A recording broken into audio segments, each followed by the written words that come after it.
በስመ አብ ወወልድ ወመንፈስ ቅዱስ አሃዱ አምላክ አሜን። ይትባረክ እግዚአብሔር አምላከ አበዊነ። ናይ አቦታትና አምላክ እግዚአብሔር ሽሙ ንዘላለም ዝኸበረን ዝተመስገነን ይኹን። በክርስቶስ ክርስቲያን መንፈስ ቅዱስ መንፈሳውያን ዝተሰማኹም ዝመርሃ ግብረዚ አውሽተ ዓድን አወፃ ዓድን ኪንኩም እትከታተሉ አቦታተይ ኖታተይ አሕዋተይ አሓተይ ህፃናትውን በመድኃኒትና በኢየሱስ ክርስቶስ ፍጹም ሰላም ይብለኩም ለኹ። ከመይ ቀኒኹም ከመይ ውዕልኩም ከመይ ጸኒሕኩም አሜን። እግዚአብሔር አምላክና እግዚአብሔር አቦና እግዚአብሔር ፈጣሪና እግዚአብሔር ሐላዊና ናይ ነፍስና ሐላዊ ሽሙ ካብ አጽናፈ ዓለም ክሳብ አጽናፈ ዓለም ዝኸበረን ዝተመስገነን ይኹን። ናይ ድንግል ማርያም ጸሎት ናይ ቅዱሳን መላእክቲ ሓልወት ናይ ጻድቃን ናይ ሰማዕታት በረከት አይፈለየና። ሎማዓንቲ ከም ናይ አምላክና ናይ እግዚአብሔር ሰናይ ፈቃድ ኮይኑ መልእክቲ ጳውሎስ ናብ ሰብ ፊልጵስዩስ ምዕራፍ 4 ካብ ቁጽሪ 4 ጀሚሩ ክሳብ ቁጽሪ 7 ዘሎ ናይ እግዚአብሔር ቃል መሰረት ጌርና ክንመሃሪና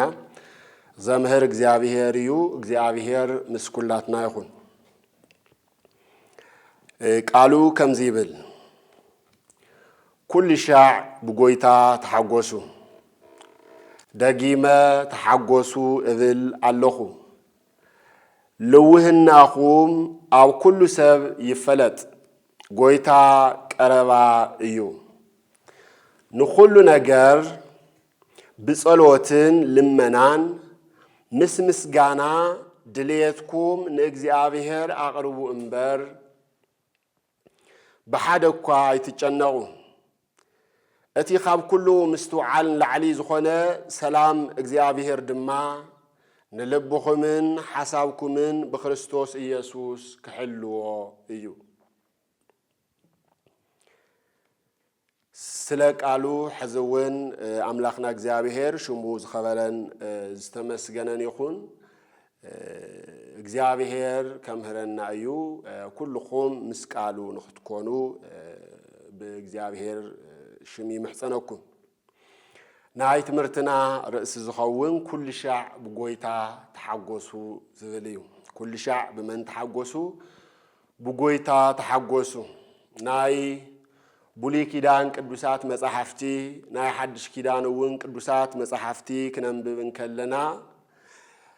ብጎይታ ክንሕጎስ ከም ዘለና ብእግዚአብሔር ክንሕጎስ ከም ዘለና ይዛረውና። ኣብ ብሉይ ኪዳን እውን ኣብ ሓድሽ ኪዳን እውን ማለት እዩ። ስለዚ ኩልኹም እዚ መርሃ ግብሪ እዚ እትከታተሉ ዘለኹም እዚ ናይ እግዚአብሔር ቃል እትሰምዑ ዘለኹም ሓጎስኩም ብእግዚአብሔር ንኽኸውን ሓጎስኩም ብጎይታና ብመድኃኔ ዓለም በኢየሱስ ክርስቶስ ንኽኸውን እዩ ናይዚ ትምህርቲ ዋና ዓላማ ማለት እዩ። ቅዱስ ጳውሎስ ደጋጊሙ ብጎይታ ተሓጎሱ ይብለና። እግዚአብሔር ይሓግዘና። ምክንያቱ ሓጎስ ዝርከብ ሰላም ዝርከብ ደስታ ዝርከብ ካብ እግዚአብሔር ከም ዝኾነ ካብ መድኃኔ ዓለም ኢየሱስ ክርስቶስ ከም ዝኾነ ቅዱስ ጳውሎስ ብደንቢ ስለ ዝተረደአ እዩ። ሓጎስኩም ብእግዚአብሔር ይኹን፣ ሓጎስኩም ብጎይታ ብመድኃኔ ዓለም በኢየሱስ ክርስቶስ ይኹን እናበለ ዝዛረበና። ኣብዚ ኣብ መልእኽቲ ጳውሎስ ናብ ሰብ ፊልጵስዩስ ምዕራፍ 3 ቁጽሪ 1 ብዝተረፈ ኣሕዋተይ ብጎይታ ተሓጎሱ ይብለና። ኣሕዋተይ ብዝተረፈ ብጎይታ ተሓጎሱ ማለት እንታይ ማለት እዩ? ሓጎስ ካብ ካሊእ ነገር ወይ ከዓ ካብ ወፃኢ ዝመጽእ ዘይኮነስ ካብ ውሽጢ ዝፍልፍል ዝፈልቕ ስለ ዝኾነ የቅዱስ ጳውሎስ ኣሕዋተይ ብጎይታ ተሓጎሱ እናበለ ንዞም ናይ ፊልጵስዩስ ሰባት ዝዛረቦም ወይ ከዓ ዝጽሕፈሎም። እዚ ተሓጎሱ ዝብል ቃል ታይቶ እዛዝ እዩ። ብመን ተሓጎሱ? ብእግዚአብሔር ተሓጎሱ። ብመን ተሓጎሱ? ብመድኃኔ ዓለም በኢየሱስ ክርስቶስ ተሓጎሱ። ብመን ሰላም ርኸቡ? ብእግዚአብሔር ሰላም ርኸቡ። ብእግዚአብሔር ደስ ይበልኩም ባህ ይበልኩም እናበለ ቅዱስ ጳውሎስ ይዛረቦም። ብዙሕ ሰብ ሓጎስ ዝመጽእ ካብ ደገ ከም ዝኾነ يحس ويكعا كاب دق حقوس كركبيه يلو تسفا يقبر وزح سب سلازي كحقوسن ايو باه قبلن ايو دس قبلن ايو اذن هجر اذن تحيزه بك على الملك عي تحقوس خنبريه فلغلقنا ولكون ناس حقو خنبريه يلو يحسب مالتي لا اغزابير بيت سوي يخونن بتعامي مسحتاتيو ديو فلتات يحقوسيو يلوم زحاسو سبات عدما لكوعمنا تمهاري نورو جن فتصم زخون حقوسي ولومن سلطان يحقوسي لهم زحاسو سبات كاف تحت جميرهم بزوح مكرا بزوح سقاي حليفهم افتزدليو سلطان يوصحو جن بزوح حقوس زيك هلوم يخليو حدار يحقوسي لهم زحاسو سبات ناو حدار مساعتيو تي زحاسو زنور حقوس زيك رخو يخليو ولد مسرخو كان ولاد بتعمي زفتك كان ديو كحقوسي زول سبات ولاد مسرخو جن اتزرخو حقوس بتستصبي ولك زي خوني خالي مالتي ديو انا زي اقحاز غزي زغزي از مكينا زغزي حقوس كركبي لوم زحاسو سبات اتمكينا ناو ايدوم مساتي حدثهم اتمكينا مسندحو تسلامهم تي حقوسهم كتفي خالي اتغزاون مسغزو واحد ورح مستقمطلو كرسعو يخوليوم مالتي ስለዚህ ካብ ደገ ዝመጽእ ሓጎስ ካብ ደገ ዝመጽእ ደስታ ካብ ደገ ዝመጽእ ሰላም ግዚያዊ ዝኾነ ሰላም ግዚያዊ ዝኾነ ሓጎስ ይዳ እምበር ዘላዓለማዊ ዝኾነ ሰላምን ዘላዓለማዊ ዝኾነ ሓጎስን ከም ዘይኮነ ካብ መጽሓፍ ቅዱስ ንርዳእ መድኃኔ ዓለም ኢየሱስ ክርስቶስ ሰላመይ ክህበኩም እየ ሰላመይ ክሓድገልኩም እየ ኣነ ዝህበኩም ሰላም ግን ዓለም ከም እትህቦ ሰላም ኣይኮነን እናበለ إذا عالم زياد تهبنا سلام إذا عالم زياد تهبنا حقوس دستا جزاوي خمس خونة حلافي خمس خونة أفاي خمس خونة لما أنت تحقوسنا صباح حزن لما أنت بحي للناس صباح عجزنا اللي مو يوعل كمو خمس خونة تزاري بنا أيوم مالتي نزيو قدوس باولوس كل شعب قويتا تحقوسو كل شعب قويتا بحي ولكم النابلة زاربنا أما إعراف ثلاثة قصر حدا بزي ترف حواتي بقويتات حقوس مسفلة أما إعراف 4 قصري 4 دمان طيب لنا له قدوس باولوس كل شعب قويتات حقوسو دقيمة حقوسو في الله خيلو እግዚአብሔር يحجزنا بقويتا نخن حقوس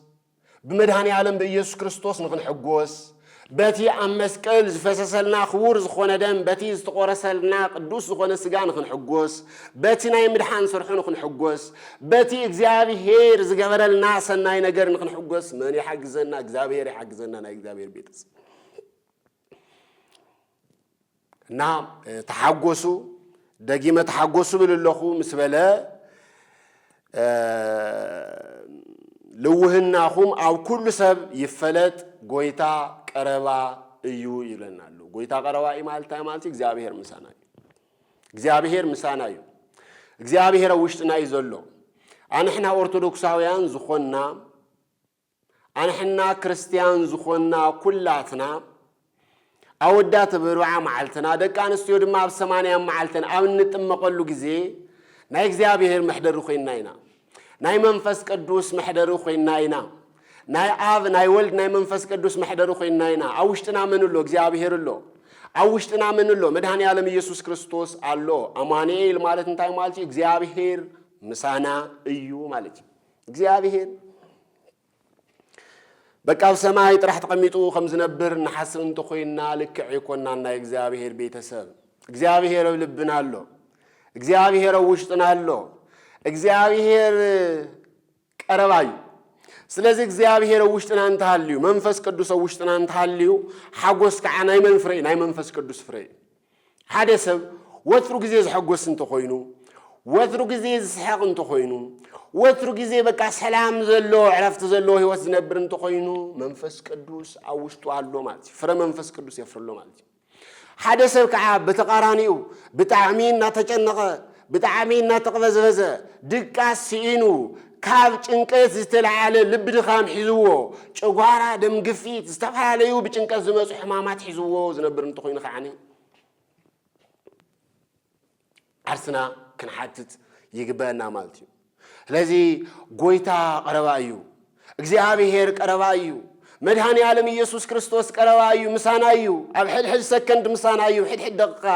በብሰዓቱ በብመዓልቱ በብሰሙኑ በብወርሑ በብዓመቱ ክሳዕ ዘላለም እግዚአብሔር ምሳናዩ እግዚአብሔር ምሳና ስለዝኾነ ከዓ ብእግዚአብሔር ክንሕጎስ ይግባእ ብምሕረቱ ክንሕጎስ ይግባእ ብይቅርቱ ክንሕጎስ ይግባእ ዕጉስ ብምዃኑ ርህሩህ ብምዃኑ ኣምላኽና እግዚአብሔር ክንሕጎስ ይግባእ ብምድሓኑ ክንሕጎስ ይግባእ ማለት እዩ ናይ እግዚአብሔር ቤተሰብ እዚ ቅዱስ ጳውሎስ ደጊሙ ደጋጊሙ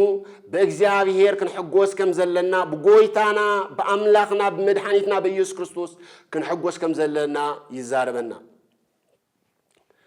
እውነት ብዙሕ ጊዜ ብዙሓት ሰባት ብዝኾነን ብዘይኮነን ክጭነቁ ንርኢ ብዝኾነን ብዘይኮነን ክቆስሉ ከለዉ ንርኢ ብዝኾነን ብዘይኮነን ወትሩ ጊዜ ከበኺዩን ከለዉ ንርኢ እንዲሁ ወትሩ ጊዜ በእንባ እናተሓፀበ ገዝኡ ዓፂኡ ዝነብር ሰብ እግዚአብሔር ይቁፀሮ ናይ እግዚአብሔር ቤተሰብ ግን መጽሐፍ ቅዱስ ግን በእግዚአብሔር ተሓጎሱ በእግዚአብሔር ባይወልኩም በጎይታ ኩሉ ሻዕ ተሓጎሱ ደግመ እብለኩም ኣለኹ ተሓጎሱ እናበለ ይእዝዘና ስለዚህ ሓጎስና በእግዚአብሔር እንገብር እንተኾይና ማንም ሓጎስና ክወስደና ኣይኽእልን ማንም ሰላምና ክወስደና ኣይኽእልን ማለት ናይ እግዚአብሔር ቤተሰብ ስለዚህ ቅዱስ ጳውሎስ በጎይታ ተሓጎሱ ጎይታ ቀረባ እዩ ምስ በለ ነገር ግን ዘጨንቀና ነገር እንተሃልዩ ነገር ግን ሸኽም ዝኾነና ነገር እንተሃልዩ ነገር ግን ብጣዕሚ ካብ ዓቕምና ንላዕሊ ዝኾነ ነገር እንተሃልዩ ነገር ግን ንቅድሚት ብርሃን ዘይኮነ ጸልማት ይረአየና እንተሃልዩ ነገር ግን ብንፈልጦን ብዘይንፈልጦን ነገር እንተደኣ ኣብ ሕማቕ ምቕብዝባዝ ወይ ከዓ ኣብ ጭንቀት ውሽጢ እንተኣቲና ግን ብጸሎትን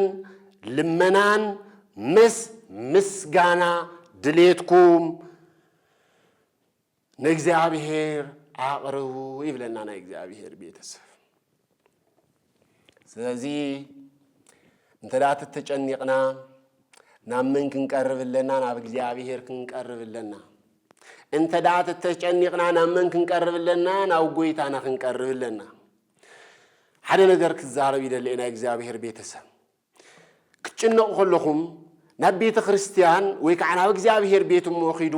ምስከድኩም ግን እንዲው ስቆልኩም በኺኩም ጥራሕ ይትመለሱ ምስ እግዚአብሔር ተዘራሩ ምስ እግዚአብሔር አውጉዑ ጸልዩ መጀመሪያ ኸድኩም ምጉርምራም ዘይኮነ ምውካይ ዘይኮነ እግዚአብሔር ስለዝገበረልና ነገር እግዚአብሔር ክነመስግን ይግባእ ብዙሕ ነገር ገይርልናዩ ብዙሕ ነገር ገይርልና ሰባት ዘይገበሩልና ቤተሰብና ዘይገበሩልና ፈተውትና ዘይገበሩልና እንዲው ከሕጉዝና ይኽእልዮም ኢልና ተስፋ እንገብሮም ሰባት ዘይገበሩልና እግዚአብሔር ህይወትና ብዙሕ ነገር ገይርልናዩ ከዲንናዩ አብሊዕናዩ አስቲናዩ ካብ ክፉ ነገር ሓልዩናዩ ዕድመ ሂብና ጥዕና ሂብና እንዲው ብዙሕ ነገር ሂብናዩ ሞ መጀመሪያ ናብ ቤተ ክርስቲያን ክትከዱ ከለኹም እግዚአብሔር ስለዝገበርካለይ ነገር የመስግነካ ኣለኹ ኢልና ምስጋና ክነብዝሕ ይግባእ ስለ ጥዕናና ስለ ስራሕና ስለ ቤተሰብና ስለ ሓዳርና ስለ ደቅና እግዚአብሔር ስለዝገበረልና ሰናይ ነገር ኩሉ ንመን ክነመስግን ይግባእ ንእግዚአብሔር ክነመስግን ይግባእ ንጎይታና ክነመስግን ይግባእ ማለት ነው እግዚአብሔር ቤተሰብ እና አይትጨነቁ ተሐጎሱ ነገር ግን ንኹሉ ነገር ብጸሎትን ልመናን ምስጋና ድሌትኩም ንእግዚአብሔር አቅርቡ ይብለናሎ ካኡ ብጸሎት ንእግዚአብሔር አምላኽና ምሰመስገናዮ ካኡ ከዓን ክንልሙኖ ይግበአና ንደሊ ነገር ታህልዩ ተኮይኑ ከዓ እግዚአብሔር አምላኽ እዚ ደሊሎ እዚ ነገር እዚ ሃበን ግን ፍቃድካ ይኹን ይግባእ ምንቲ ዝጠቅመና ነገር ንኽህበና ማለት ነው እግዚአብሔር ቤተሰብ ቅዱስ ጴጥሮስ ወኩሎ ህሊናክሙ قدفوا لايليه اسمه اتو يهلي بانتياكم يبلنا قدامي بيتروس معرف 5 قدر شوعات اتي زجنقكم نجار اتشخم زخنكم نجار اتي زخبركم نجار اتي دقاس زخلكم نجار اتي ببعلاتو زوكيكم نجار اتي كعاقمكم نلعل زخونه نجار سي نمن شنديو ناف تسفات غورو وسب ايكونن نا بيتسوكم ايكونن ناو زخونه فتاويكم ايكونن نمن دادريو ناف እግዚአብሔር دربيو ስለዚህ ኩሉ ዘጨንቀና ነገር ናብ እግዚአብሔር دربينا ክንሕጎስ ሰላምና ክንሕሊ ዓርስና ክንሕሊ ይግበአና ማለት እዩ ናብ እግዚአብሔር አቅርቡ እንበር በሓደ እኳ ታይትወሉ አይትጨነቁ ዘይትጨነቁ እንትኾንኩም ይብለና ኻው ኩሉ ምስተዋዓል ለዓል ዝኾነ ሰላም እግዚአብሔር ናይ እግዚአብሔር ሰላም ናይ እግዚአብሔር ሓጎስ ናይ እግዚአብሔር ደስታ ንልብኹምን ሓሳብኩምን በክርስቶስ ኢየሱስ ክሕልዎ እዩ ይብለና ማለት እዩ ስለዚ ቅዱስ ጳውሎስ ወትሩ ጊዜ ክንሕጎስ ከም ዘለና ባህ ክብለና ከም ዝግባእ በሓደ ነገር እንኳ ክንጭነቅ ከም ዘይብልና ደጋጊሙ ይዛረበና እዩ ኣብ መዝሙር 97 ቁጥሪ 12 በእግዚአብሔር ተሐጎሱ ዝብል ቃል ንረክብ በእግዚአብሔር እንታይ ወሉ ተሐጎሱ በአምላክኩም ተሐጎሱ እናበለ ናይ እግዚአብሔር ቃል ይዛረበና ስለዚህ ናይ እግዚአብሔር ቤተሰብ ናይ ድንግል ማርያም ፈተውት ዝኾንኩም በእውነት እዚ መርሃ ግብሪ ዘእትሰምዑ ዘለኹም ወትሩ ጊዜ ክትሕጎሱ ከለኹም ካብ ወፃኢ ኣይኹን ኩሉ ነገር ዝሓልፍ እዩ أو زعلم زلوا انديو تزي حاسكوا انديو تزي جبتكوا إذا نجار زي نعطي تزي كونه إلنا ليتن كثرن ندخملو دكاس النسألو نجار حلافيو نايسر علموين انت بزحة 7-8 كون تحالفو جن ناي حمام ناي مكرا ناي صغايو توهيل تصحيفو سبك عني اتي موت زبهال ناي موداتا ني سوات زسعرهم حيلي مسمصه دحرموت منم ناو سماح يزو زخيد نجر كم زيله قدوسات مصحفتي بولي كيدان مصحف مكب حديث كيدان تيموثيوس بغلص غيرهم سب كاوديو محصن طرح نو سيوص خيد كلون بصعدا ጨርቂ تطقليلو سغو ناو حمد نو سخعا ناو املاخه تخيد تباهيلو تصحيفو እዩ نزيو مصحف قدوس بإግዚአብሔር ተሐጎሱ በአምላክ ቅዱስ ዳዊት ደጋጊሙ በመን ተሐጎሱ በእግዚአብሔር ተሐጎሱ በአምላክኩም ተሐጎሱ በፈጣሪኩም ተሐጎሱ በእግዚአብሔር ዝሕጎስ ሰብ ብጣዕሚ ምስጉን እዩ ማለት ኣብ እምባቆም ምዕራፍ 3 ቁጥሪ 17-18 سلا حاجوس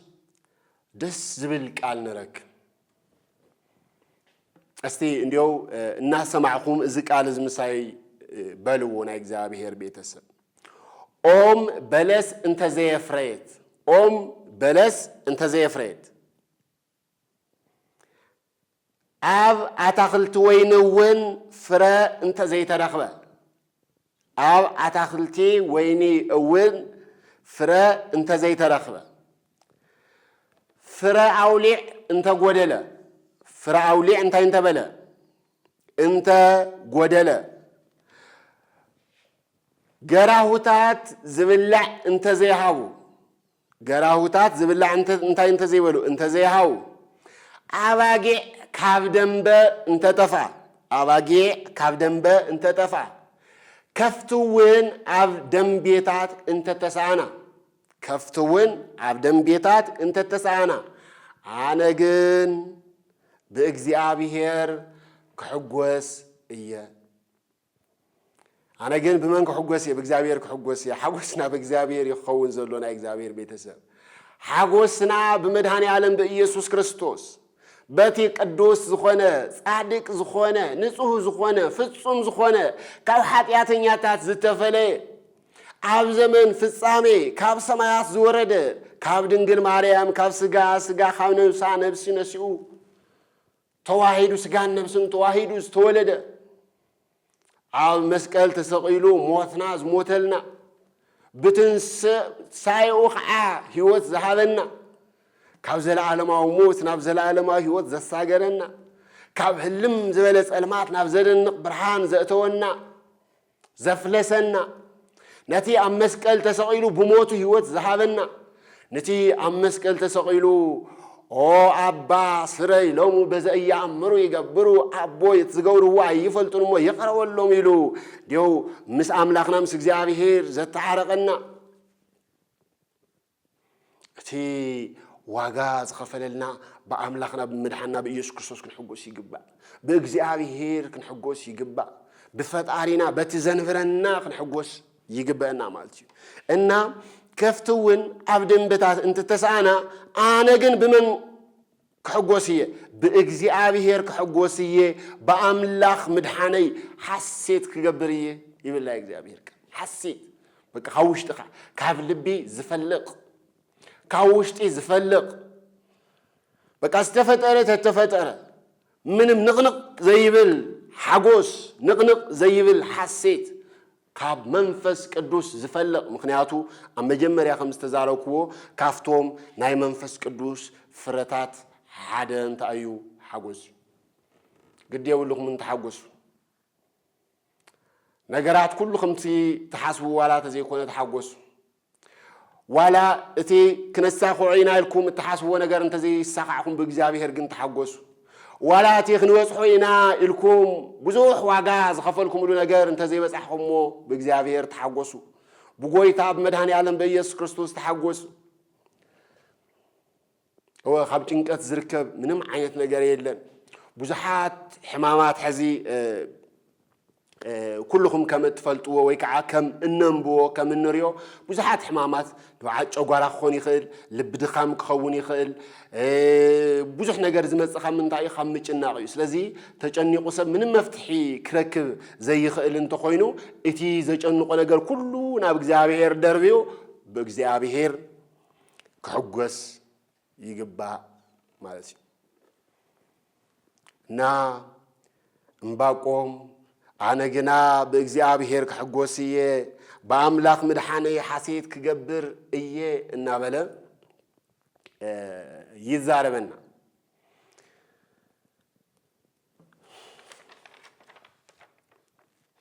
እና ወትሩ ጊዜ ዘጨንቐና ነገር ኩሉ ናብ እግዚአብሔር ደርቢና ብጎይታና በአምላክና በመድኃና በኢየሱስ ክርስቶስ ክንሕጎስ ይግባእ ካብ ጭንቀት ንሙፃእ ነፃ ንኽንከውን በእግዚአብሔር ንኽንሕጎስ በመድኃኒ ዓለም በኢየሱስ ክርስቶስ ንኽንሕጎስ እዞም ዝነግረኩም ነጥብታት ኣብ ህይወትኩም ተግባራዊ ንኽትገብሩ ይላወኩም ወይ ከዓ ይልምነኩም ሓደ ብጣዕሚ ሕጉሳት ንኽንከውን ናይ ጸሎት ህይወት ክህልወና ይግባእ ዲዮ መጽሐፍ ተንቡ እንተኾንኩም ቅዱሳት መጽሐፍቲ እንተንቡ እንተኾንኩም ጸልዩ ዝኸሰረ ሰብ የለን ጾይሙ ዝኸሰረ ሰብ የለን አካይዱም እግዚአብሔር ገይሩ ዝኸሰረ ሰብ የለን ዝተዓወተ እምበር ብዙሓት ሰባት ንምንታይ ዘይትጸሊ ክብሎም ከለኻ እንታይ እምዙ እንዲዮ በቃ ስራሕ ቢዚ እየ ንምንታይ ዘይትጸውም አይ ምስናተይ ስራሕ ኣይኸይድን ኣነ በቃ ብጣዕሚ ብስራሕ ስለዝጨናነቕ ግዴታ ምግቢ ክበልዕ ኣለኒ ዝብል መልሲ እዮም ዝህቡ ግን ብጸሎት ትርፍ እምበር ክሳራ የለን ኣንሕና ክንጸሊ ከለና እቲ 8 ሰዓት ሰሪሕና 12 ሰዓት ሰሪሕና ዘይንረኽቦ ነገር ኣብ 4 ሰዓት ክንረኽቦ ንኽእል ኢና ኣብ ሓደ መጽሓፍ እንዳንበብኩ በብመዓልቱ 3 ሰዓት ዝጸሊ ኣቦ ነገር ግን ብጣዕሚ በቃ ከቢድ ዝኾነ ስራሕ ክህልዎ ከሎ ከዓኒ 4 ሰዓት 5 ሰዓት ይጸሊ ንምንታይ በቃ ኣነ ክጸሊ ከለኹ ስራሕ ክከናወነለ ኢሉ ስለዝሓስብ ማለት እዩ ስለዚ ወትሩ ግዜ ናይ ጸሎት ህይወት ክህልወና ኣሎ ክንድቅስ ከለና ክንትስእ ከለና ምግቢ ክንበልዕ ከለና انت خيلنا خع كل جزء ناي صلوت هيوت كلونا يجبا እግዚአብሔር يመስግነك الله عدم ስለዛብ ካን ጥዕና ስለዛብ ካን በቃ ዛብና ነገር يመስግነك الله ኢልና እግዚአብሔር ክነመስግንለና እግዚአብሔር ክንለምንለና ናይ እግዚአብሔር ፈቃድ ድማ ክንሓትት ኣለና ካልኣይ ካብ ጭንቀት ነፃ ንኽንከውን ናይ ምስጋና ህይወት ክህልወና ይግባእ ቅዱስ ጳውሎስ ምስጋና ይብዝሕልኩም ይብል ዲው ብዙሓት ሰባት ነጉረምርን ብጣዕሚ ኢና ነጉረምርን በቃ ብጣዕሚ በቃ ካፍቲ ዘለና ጸጋ ካፍቲ ዘለና ነገር ካፍቲ ዝሓዝናዮ ነገር ንላዕልሲ በቃ ተዘይብልና ነገር ጥራሕ ይዝረየና ግን ኮም ይኮነን በቃ ብዘለና ነገር በቃ ተመስገን حدار تهليك حدار كتمسكن حدار تهليك بحدار كي تمسكن قلعو تهليكم بدقكم تمسكن ولو تعنا تهليكم سلا تعناكم تمسكن ولو سرح تهليكم سلا سرحكم تمسكن ولو سلطان تهليكم سلا سلطانكم تمسكن ولو سلا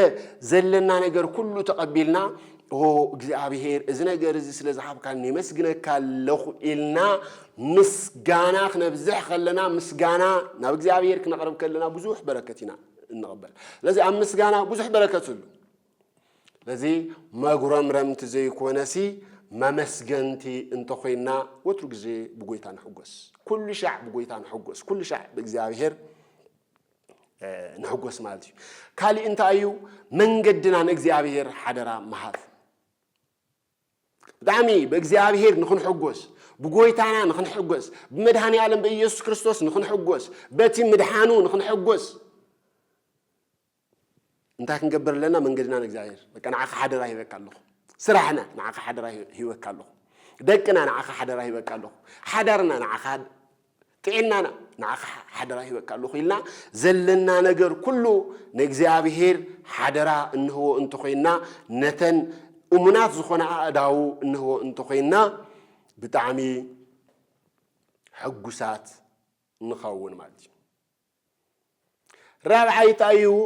زاج أن قلنا نجر كله نابك زعبيهير مدرباي حجوسات نخون بإግዚአብሔር زخنا حجوس بمنفس كدوس زخنا حجوس كاوش زفلق حجوس بقى سويلنا هيوت كل لبيلنا بقى دس نابلنا بح نابلنا نبيت خريستياننا خيدنا وداسي مريمنا دقيمنا مزمور داويتنا دقيمنا قداسينا قديسنا قدوس قربان قريبنا بقى دس زبل هيوت نخنبر حجوس زخونه هيوت نخنبر زج نقنا نجر كله ناب እግዚአብሔር كن شنديو يكع كن دربيو يجبنا مالتي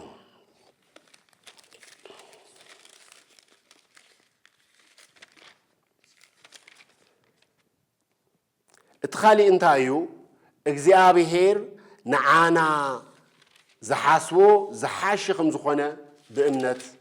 كنقبل كنكل لنا احنا بزغوينا ايو ايكونن احنا بزحاسبنا ايكونن እግዚአብሔር نعانا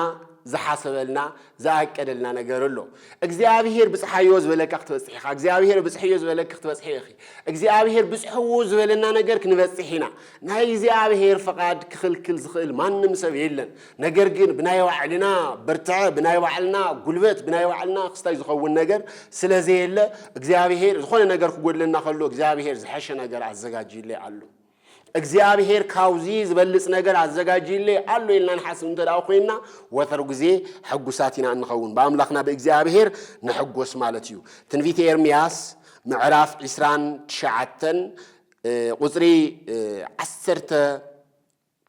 حدا كننبب انكلنا كم زبل قال نركب ناخذكم زلني حساب انا فلطو ايه ناخا እግዚአብሔር ዘሎ حساب ناخي እግዚአብሔር ዘሎ حساب نخلاتنا እግዚአብሔር ዘሎ حساب ታይጎሮ ይፈልጦ እዩ ሰናይ ፍጻመን ተስፋን ክህበኩም ሰናይ ዝኾነ ፍጻመን ተስፋን ክህበኩም ناي سلام حساب انبر ناي كفو حساب ايكونن يبلنا ناي سلام حساب انبر ناي كفو حساب ايكونن كتصوعن مصيكم دما ناباي كتصليو يخم مو اناون كسمعكم اي كدليون يخم بملؤ لبكم انت دليكم مني خعا ክትረኽቡኒ ኢኹም ይብል ስለዚ እግዚኣብሔር ንዓይ ሰናይ ዝኾነ ሓሳብ ሓሲብለ እዩ ንዓይ ጽቡቕ ዝኾነ ሓሳብ ሓሲብለ እዩ እግዚኣብሔር ንዓይ ፍጻሜ ከስምሮ እዩ ኢልና እግዚኣብሔር ንዓና ዝሓሶ ዝሓሸ ከም ዝኾነ ብእምነት እንተቐቢልና እንተደኣ እንነብር ኮይና በእግዚአብሔር ሕጉሳት በጎይታና በመድኃኔ ዓለም በኢየሱስ ክርስቶስ ሕጉሳቲና እንኸውን ማለት እዩ ደስ እናበለና ተሐጉስና ናይ እግዚአብሔር ሰላም ናይ እግዚአብሔር ደስታ ሓጎስ ሐሴት ካብ ልብና እናፈለቀ ንኽነብር አምላኽና እግዚአብሔር ንኹላትና ይሐግዘና ናይ አቦታትና አምላኽ ናትና እውን አምላኽና አቦን ዝኾነ እግዚአብሔር ሽሙ ንዘላለም ዝኸበረን ዝተመስገነን ይኹን ወስብሐት ለእግዚአብሔር